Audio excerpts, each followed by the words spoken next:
Most people think they're self-aware. The research says otherwise.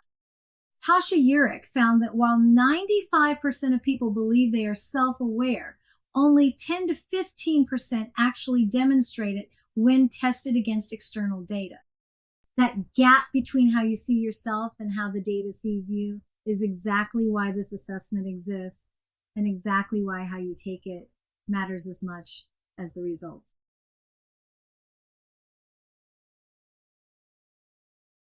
This isn't a fun fact, it's directly relevant to what you're about to do. If 85 to 90% of people are less self-aware than they believe, then how you approach this assessment determines whether the results are useful or just confirming what you already think.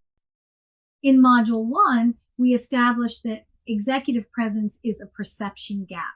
This assessment measures that gap across 3 dimensions. Your scores indicate where the perception gap is widest, not where you're weakest.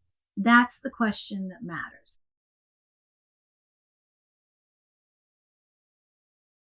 On screen, you can see how each dimension maps to a specific gap type.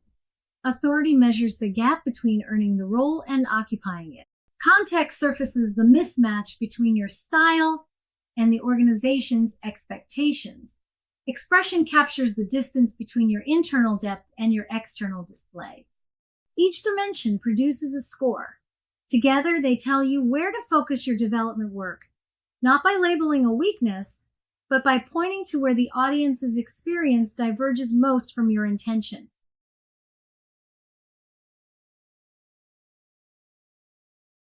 Three specific instructions before you start. First, answer based on how you actually behave in your most recent interactions, not how you want to behave. Second, when a question asks about a behavior you do sometimes but not consistently, choose the option that reflects your default pattern under pressure. That's where the gap lives. Third, if you catch yourself thinking, I should answer this way because it sounds right, that impulse is the gap talking.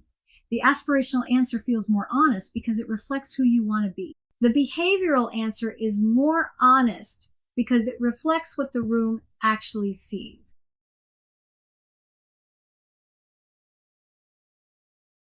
Personality assessments alone, MBTI, DSC, StrengthsFinder do not measure executive presence.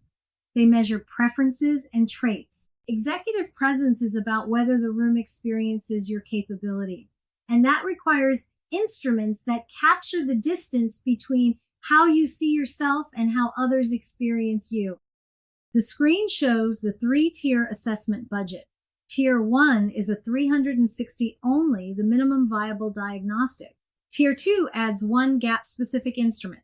Tier 3 is the full stack. The ACE assessment is a directional first step that tells you where to look.